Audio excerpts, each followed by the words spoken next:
Hey folks, Michael McGee here. As promised, we're going to do some deer cooking videos. Today we're going to process these two deer. I've processed deer for you before, no big deal there, but I have never cooked what I'm going to cook today. Miss Merritt, my neighbor. This whole cooler system is my neighbor's. And that's the way we work as neighbors, side by side. We go back and forth with helping do butchering and stuff like that. So, as you know, Caleb got two deer. This is the buck, this is the doe. He killed them in the juvenile season. That's been a week and a half ago. So they've hung long enough in this cooler. I want to make you a special backstrap treat.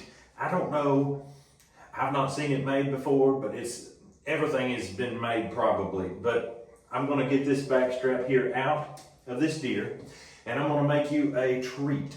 But first, to get a backstrap out of a deer, you really need the tip of your knife sharp. And I like to use my steel, my sharpening steel, but that usually gets me really sharp from here to here, but my tip of my knife that I use, I have trouble getting it sharp with a steel. I've grabbed it up close and tried to do it and all that kind of stuff, but I have found the Warthog knife sharpener to be the absolute dream when it comes to sharpening the tip of the blade. And you see, it's made with springs that allow you to just push down on your knife and pull it through, just like that. The angles are set, and you can change the angle if you want to. You can go 25 degrees, 30 degrees, 20 degrees, whatever you like. And it gets the tip of that knife. You can just absolutely hone it down all the way to the tip of that knife. If you look in the descriptions of my video here, you'll find this Warthog knife sharpener. I would love you to try it out and let me know how you like it. I've had different people tell me they loved it. I've had some people say they would let me know what it was like and they never got back with me. But I've had 0 people tell me they didn't like it. So try your one out. It's literally honing it down. So when you use sharpening steel, it's just bending the tip. Well, this here is actually honing it down. So when you get done, before you cut the meat, get yourself a paper towel and wipe the knife off on the paper towel. You can literally see the bits of shavings. You don't want that in your meat. So let's get into this. I'm going to wipe it just a little bit better. Let's get into this. Cut us some backstrap off. I'm going to lay it open, and we're going to do something special. Let's do it. The backstrap gets wider, thicker, and better until you get back here to the very back. I'm going to trim off just a little junk, and then I'm going to come straight in, right at the top of the sirloin there. Then I'm going to come right along this backstrap, right against the spine. And what you're going to see is there is a layer of bones that is keeping me from getting all the way to the ribs. So go in, get past them bones, go around them bones. You can kind of pull to the side to keep from shaving off some of your backstrap and get heading down through there. Now we're going to turn it like this and go along we're going to get, I don't want to mess up my tenderloins right there. So I'm going to separate them from it, and then you can feel bone, and I'm already feeling the bone. And I'm going to just slice it right off of these ribs here, just like that. Now the first part I did is already coming loose, but the rest is not, as you can see. I'm going to terminate it at the shoulder. I'm going to come down here, hit this again. Then I'm just going to pull, just like that, and help it through that transition. There we go. That's the backstrap. Let's lay it on the table and get to work. All right, here we are. I'm going to actually cut right down the middle to the sinew. You see that? It's got a dried out sinew on it. I'm going to get it over to the edge of the table where I can lay my knife down flat. And I'm going to just fillet the meat out of that sinew, just like that. I'm going to lay this to the side. I'm going to continue trimming this up. As you can see, there's more sinew. It can just pull off by hand like that. And there we go. That is pretty much what I'm after right there. Most of this, except for this, is pretty tender stuff. Now for this, we are going to just butterfly this baby open. And I'm going to make this side the hinge, and this side it's going to open up. And I do not want to cut it all the way off. I just want it butterflied right down the middle until it will lay open. So obviously it's not there yet. I'm going to continue moving forwards carefully.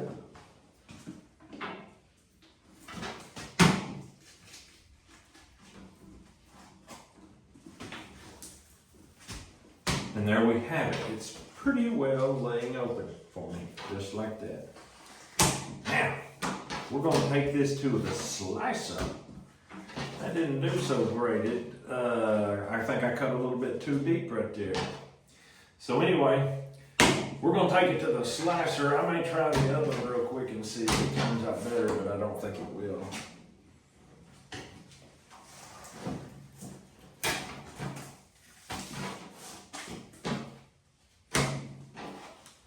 Because this is the end that is towards the shoulder, much smaller.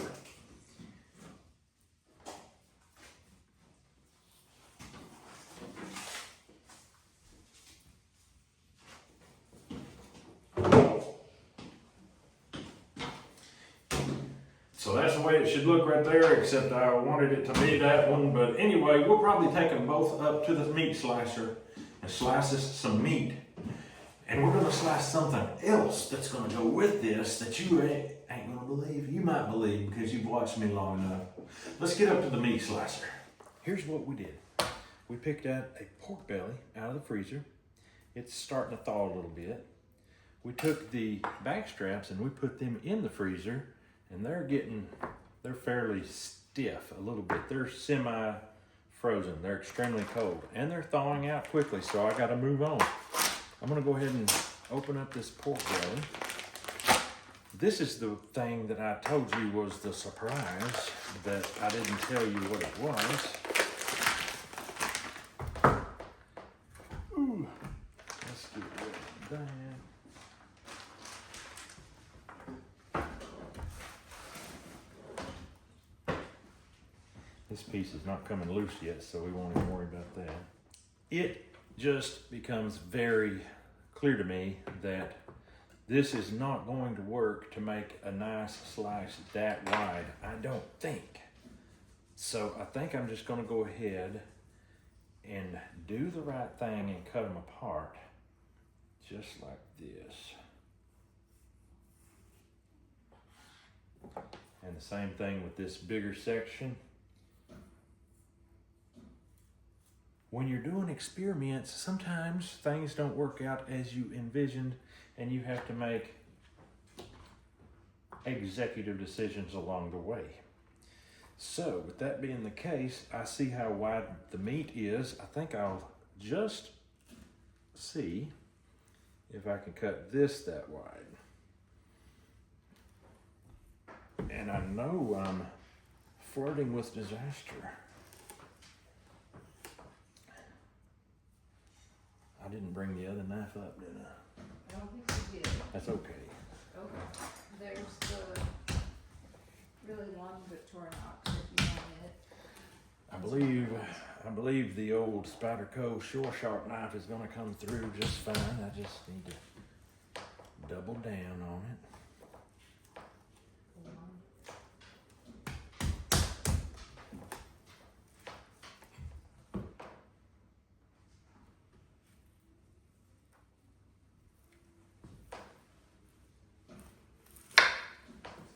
And there we go. Basically bacon. Now, we're going to take the slicer. We're going to try to get some slices of meat the best we can. We don't know how good we can do yet. And we're going to do the same thing with the fat. We don't know how good we can do yet. Let's just see what we can get, and then we'll see what we got. All right. I'm actually going to thin this down a little bit. Okay. and try this right here.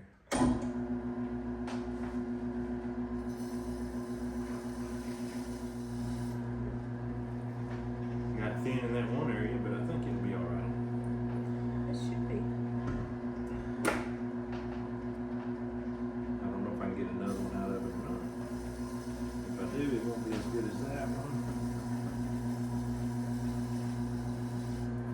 This one is very Actually nice. nice. Okay. Well, in that case, keep going. That little jump of your hand. It's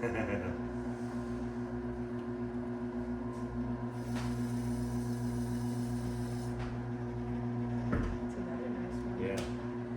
All right. We're just going to keep going. We've got the plow in the ground.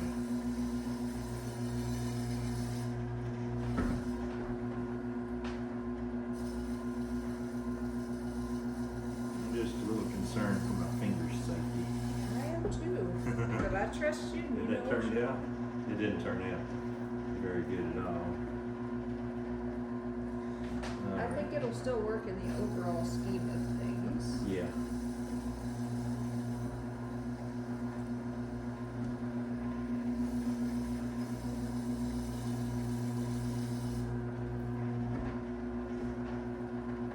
This is going to be interesting to see what we come up with, because it ain't nothing like how I was envisioning. We adjust and adapt. Yep. All right. Now the pork belly. I'm going to try to turn it as I go. I'm going to open this up a little bit. Close it back. Like so? It ain't perfect, but it's something. Yeah.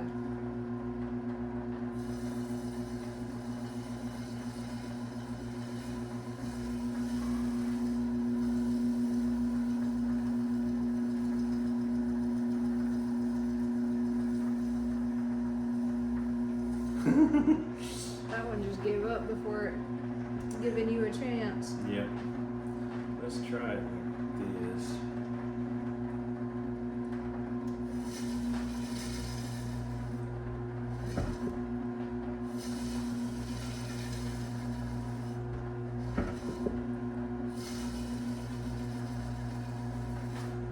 That's kind of wrong.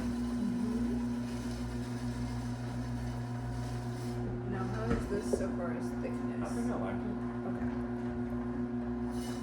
I'm gonna thin this one up a little bit since we got a good flat base.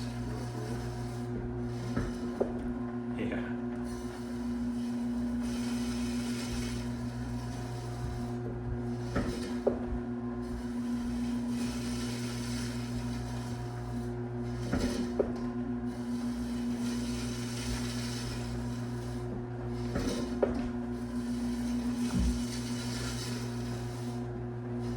It's got a mixture of meat and fat. Yeah. Good looking pork belly. Yeah. Is that gonna be bacon? It's gonna be some kind of an experiment. We don't know what we're coming up with exactly. That may be enough. All right. We've got layers of fat and meat. We got very lean meat. Let's go over to the table and let's see what we can do. We're gonna concoct something.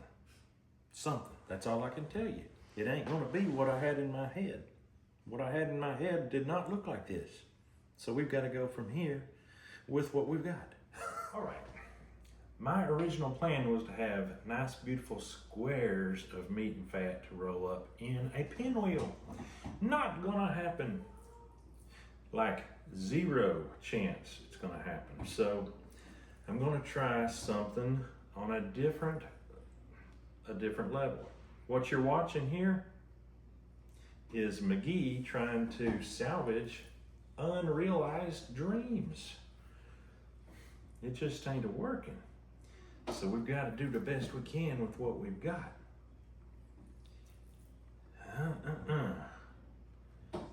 Honestly, I don't know what to think about it myself. That's 2 layers. But that one there is pretty puny, but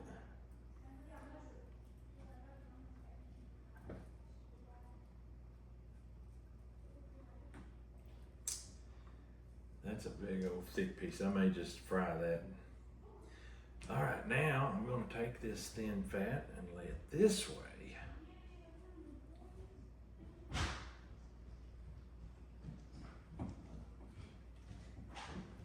You are right. I'm gonna finish it up this way just because I've got the space. Gonna go back with another layer this way. I wonder if I shouldn't save him to go that like that. I don't know.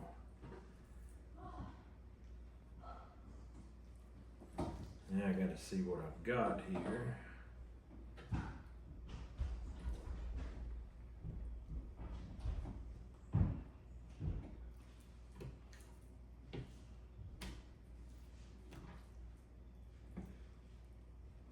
I don't know, folks. I don't have a clue what I'm doing. All right. Should I do another layer of fat? I've got it. I'm almost thinking it might not hurt. It sure might not hurt.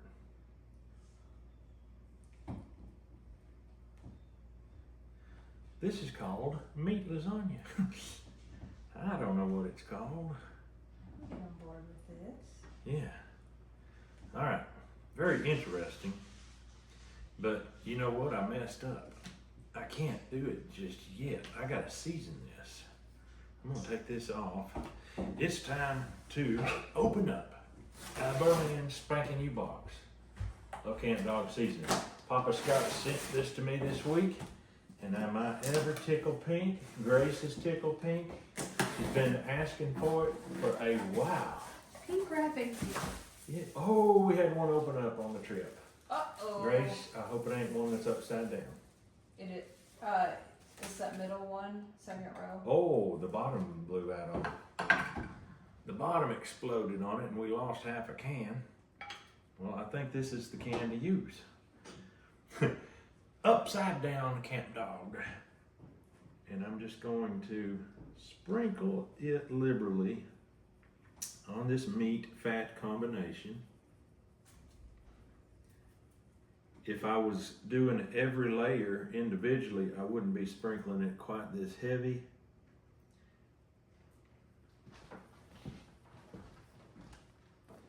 All right. The upside down Camp Dog. You want Redmonds or Warthog? Let's do a little Redmonds. We're just gonna add a little pinch of salt because deer meat, you can really bring out them flavors. And we're bringing out also the Mangalitsa fat flavors with just a little sprinkle of sodium. Now, we've already got it on our plastic cellophane. To get this to start rolling is gonna be somewhat tricky. I'm gonna go big at first and then try to pinch it down. Kind of like when we did the sausage roll. It's a little bit like sausage roll, except not exactly the same.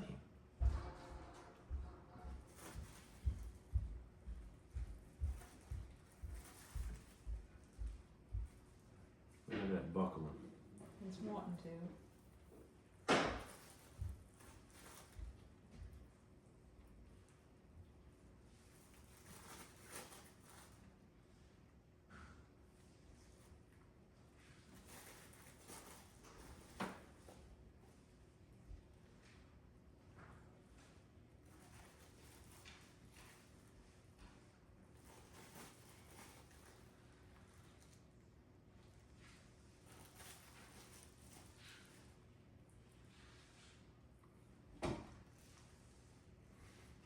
Okay.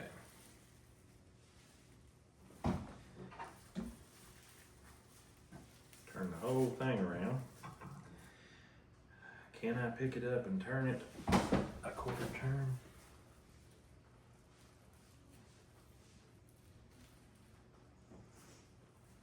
All right.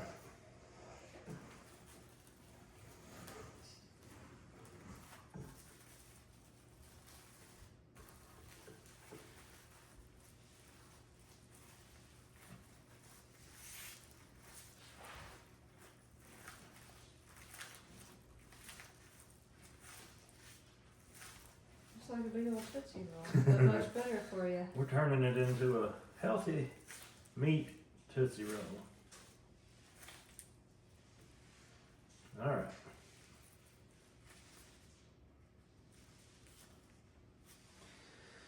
That's about as good as I can do. We'll stick it in the fridge for at least 30 minutes, maybe more, maybe 45 minutes, and then we'll stick it in to bake. I'm gonna fry this up later just for lunch, and I might even fry this. Will that fit in? It will.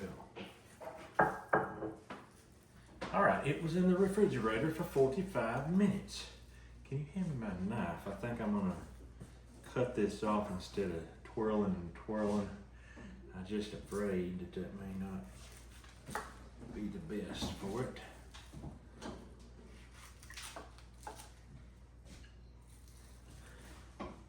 Wow, smell that. As soon as I cut it open, I could smell it. Oh my goodness. That smells unreal good. Now I'm really excited to eat. Unbelievable. Leaving that in there for 45 minutes allowed some serious, whatever you want to call it. It was serious. Now look what I've got. This was my original plan, so I'm going to pull 6 out. This is strictly to hold this together while it is in the baking process. And maybe after we bake it, then we can slice it between these. For a serving size. Yeah, piece. I think that's maybe the direction we're taking here.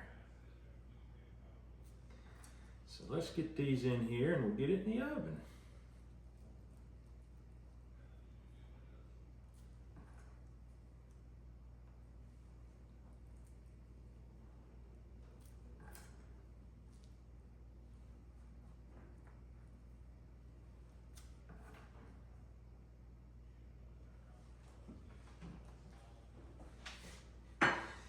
All right, we're gonna transfer it over to this pan. You may have to pull the plastic off of it. Thank you. And there we go. All right, in the oven. I don't know how long, I don't know what temperature, I don't know nothing. I turn it on to 350 for everything. 350 for everything. Until it's at the temperature we want. All right, we've got it to 145 internal temp. So I'm gonna pull it, take out the probe. I don't know if this is safe to touch with my hands, but I wanna go cordless right now. Look at that, it stayed right there. I had terrible visions of it just blossoming. Let's go cut it up. I'm gonna cover it and let it rest for a few minutes, just like that. Let those juices just sit there and think about it. Taste it, see if I got enough salt and stuff. I'll add it in a little bit if it doesn't. All right, I think we're hot. As I told you before, we had a little excess, a little too much of this. That's beautiful. Have you ever had bacon sliced sideways, Adam? I hadn't either. We were going to use it in our experiment, but we had plenty without it. We actually couldn't use it, so sideways.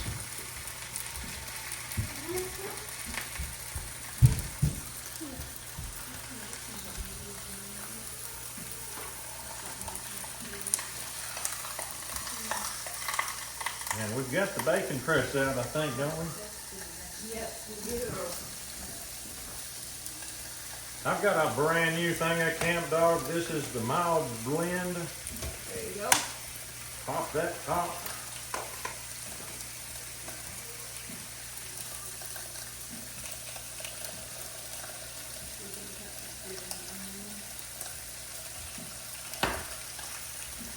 The salt's right in front of the toaster and Blind as a bat.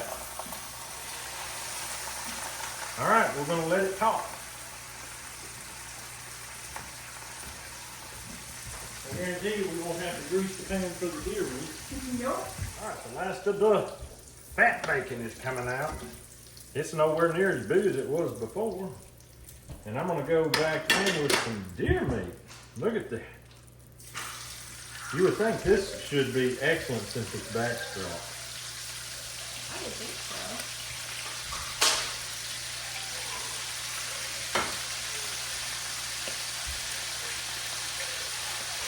I'm assuming I won't need a bacon press for it. It shouldn't smell bad.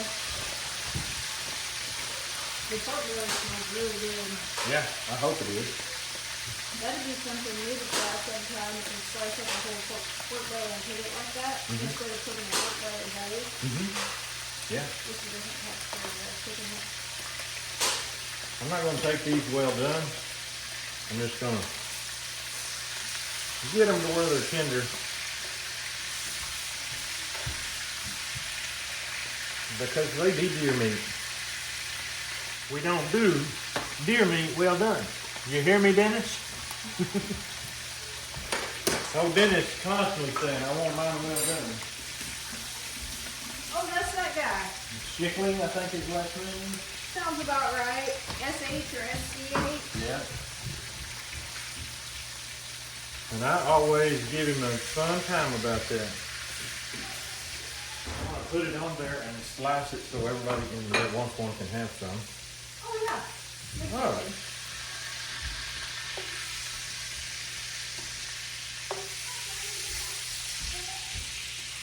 All right, we're going to slice this, we're going to slice that, and we're going to eat.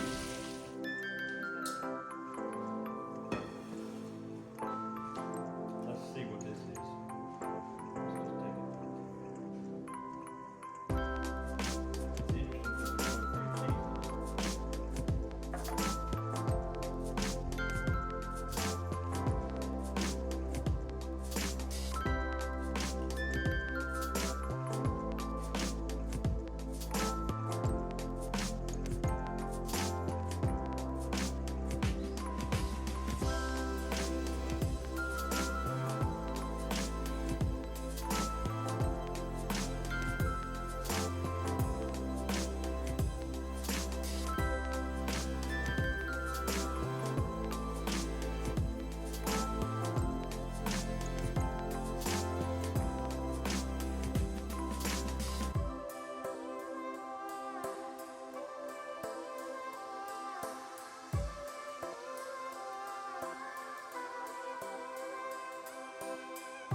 All right, has anybody got a piece of pinwheel cut up? Well, That's the main objective of this video, is to see how good the pinwheels are. I'm going to give me one. Okay, it's tender enough I can just bite it off. it should be tender. It's pretty good. It's delicious. There's 4 layers of meat, I think, and 2 layers of fat. No, there's 3 layers of meat, 2 layers of fat. Not bad. Here's one from the cutting board if you would like one. Somebody said not bad. Actually, pretty good. I already took a bite. It's good. I'm kind of impressed with it. You know, my original, what I had in my brain was beautiful slices, thin, beautiful, perfect slices of meat and fat. I didn't get that. I couldn't make that happen. But what we got here is basically it's kind of better than what I thought it might be.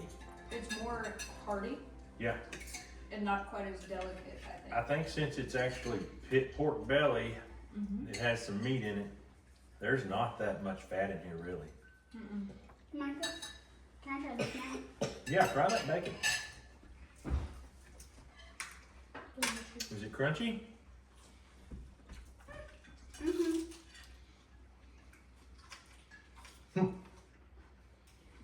It's kind of chewy. So let's say the old timers were probably right to slice the bacon the direction they chose to slice it, and we've been passing down that tradition. Now we know why. It's not bad. It's just not easy to eat. That'd be good in like cut up smaller. Yeah. In like mashed potatoes or something like that. In like a filling. Mm-hmm. Yeah, that Oh. would be excellent. Mm-hmm. Or on top of a baked potato. Oh yeah. Or if you got it just a tiny bit more crispy, you could dip it. Dip some sour cream or some jalapeno dip or something. Oh, look at you. Yeah. She got me before I even realized that.